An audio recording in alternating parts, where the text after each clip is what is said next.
10,000 हाथियों की ताकत रखने वाले महाबली भीम अपनी जान बचाकर क्यों भाग रहे थे? उनके पीछे खून का प्यासा वो आधा इंसान और आधा बाघ कौन था? कल्पना कीजिए मौत की एक ऐसी दौड़ जहां अगर भगवान हनुमान ने बीच में एक चमत्कार न किया होता तो महाभारत के युद्ध से पहले ही भीम का मांस नोच लिया जाता। कहानी तब की है जब बड़े भैया युधिष्ठिर राजसूय यज्ञ कर रहे थे। इस यज्ञ के लिए हिमालय से पुरुष मृग को बुलाना जरूरी था, जो महादेव का सबसे खूंखार भक्त था। जब भीम उसे बुलाने गए तो उस बाघ मानव ने शर्त रखी, मैं आऊंगा लेकिन हमारे बीच दौड़ होगी। अगर तुम मुझसे पहले अपने राज्य की सीमा पार कर गए तो बच जाओगे, लेकिन अगर मैंने तुम्हें रास्ते में पकड़ लिया तो तुम्हें जिंदा खा जाऊंगा। और शुरू हुई मौत की दौड़।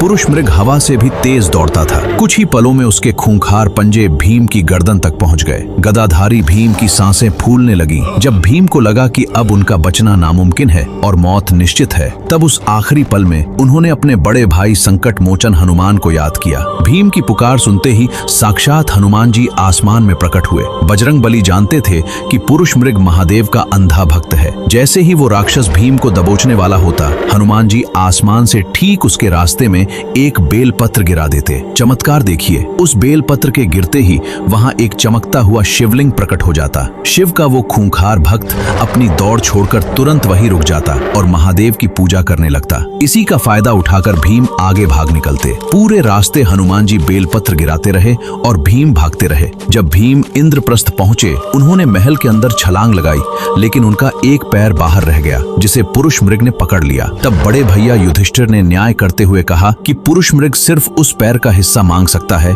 जो बाहर है। युधिष्ठिर के इस धर्म और न्याय को देखकर वो खूंखार राक्षस शांत हो गया और उसने भीम को छोड़ दिया। हनुमान जी की बुद्धि और युधिष्ठिर के धर्म के लिए कमेंट्स में जय बजरंगबली और हर हर महादेव जरूर लिखें।